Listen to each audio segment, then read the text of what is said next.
Amour, amitié, trahison, drame. Un feuilleton qui aura touché toute une nation. L'histoire d'un jeune garçon plein de vie qui la perd précipitamment. Bonjour, je suis Célio, chroniqueur et documentariste média. Voici pour vous la petite histoire d'Ephrem Goula, de la vie à la mort.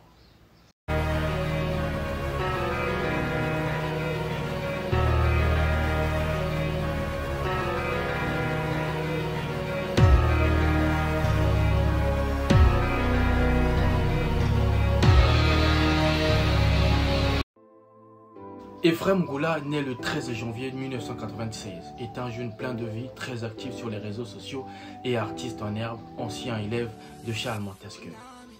Le 28 novembre 2021, la disparition d'Ephrem est signalée à la police puis relayée sur les réseaux sociaux. Malheureusement pour sa famille, quelques jours après, son corps sans vie est retrouvé près de la mer. Des faits se sont déroulés à Ngoyo, quartier où il habitait. C'est là, finalement, que tout commence. Des milliers de personnes touchées par sa mort sur les réseaux sociaux à travers le monde et surtout à Pointe-Noire, sa ville, c'est la consternation totale. Face à ce départ prématuré aux circonstances macabres, les notes vocales sont relayées sur les réseaux sociaux, exposant l'infidélité de sa copine Emmanuelle Salgado. Donc t'es petit là, t'on dit qu'elle vient de ma chambre, c'est ça? T'es petit. Donc toi tu veux que je puisse arriver, on puisse en parler en face. J'ai pas besoin même qu'on puisse parler en face parce que je t'explique. Exactement, parce que je te parle. Parce que là, tu commences à arriver à un niveau où c'est pas bon. Tu me dis. Oui, exactement. J'arrive à un niveau. Voilà pourquoi tu dis. Son rival est pointé du doigt comme investigateur de l'assassinat de ce jeune garçon de Ngoyo. Des Congolais sur la toile saisissent l'affaire et dévancent même la justice en établissant leur propre jugement, omettant la présomption d'innocence. Des actions compréhensibles vu le tollé que cette affaire produit. Le 10 décembre, la police, dans ses recherches, met aux arrêts 6 jeunes. La copine de la victime, son amant et 4 autres jeunes amis proches, très proches de Ephrem, qui l'âge varie entre 19 et 22 ans, tous élèves et habitants de Ngoyo, 6e arrondissement de Pointe-Noire. Odilon Yann Kombo, Kiakwama Kuka Bit, Mapoka Jordi Laurent, Obé Narli Bradley.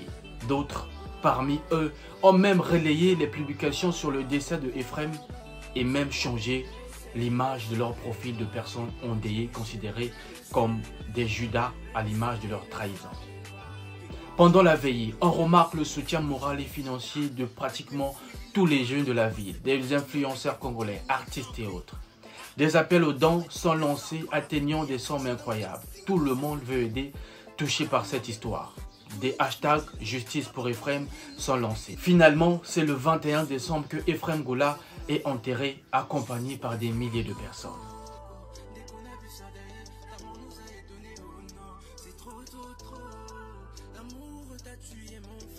Ephrem, mais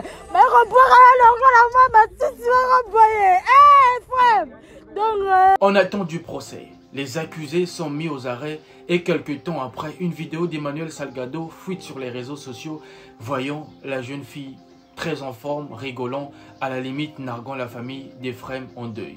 Ouais, c'est la maison d'Arim, il m'a dit mon wesh, on est trop canon et tout.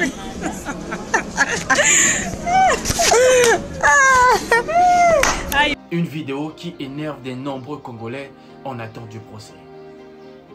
Le 11 août 2023, les audiences criminelles de la Cour d'appel de Pointe-Noire sont ouvertes. Le dossier, celui de l'homicide volontaire et complicité d'homicide volontaire porté sur la personne d'Ephrem Goula, est aussi à l'ordre du jour.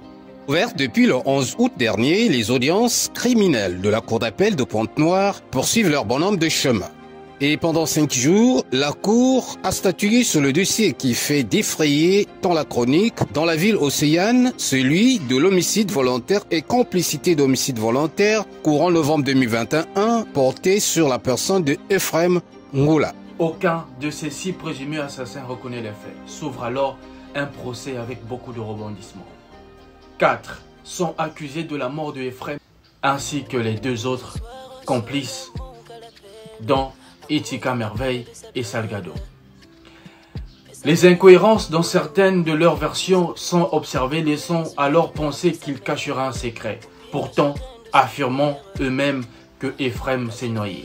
C'est ce 21 septembre 2023, 21 comme le jour de sa mise en terre, 21 jour de sa mise en terre, que prend fin le procès, condamnant tous les 6 accusés à 30 ans de travaux forcés et 15 millions comme amende chacun pour dommages et intérêts.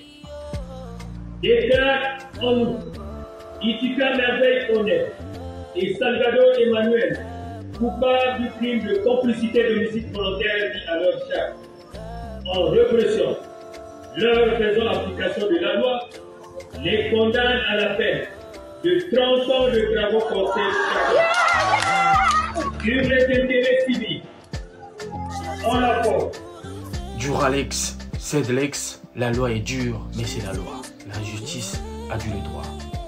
Morale de cette histoire, grand feuilleton judiciaire qu'aura connu Pantenoir. Justice pour les femmes. Non, c'est pas le pouvoir. Des vies gâchées, un qui l'a perdu et les autres qui vont être privés de cette même vie. Choisissez vos amis dans la vie. Repose, certainement en paix. Ephraim Mongola, Didonga Boy.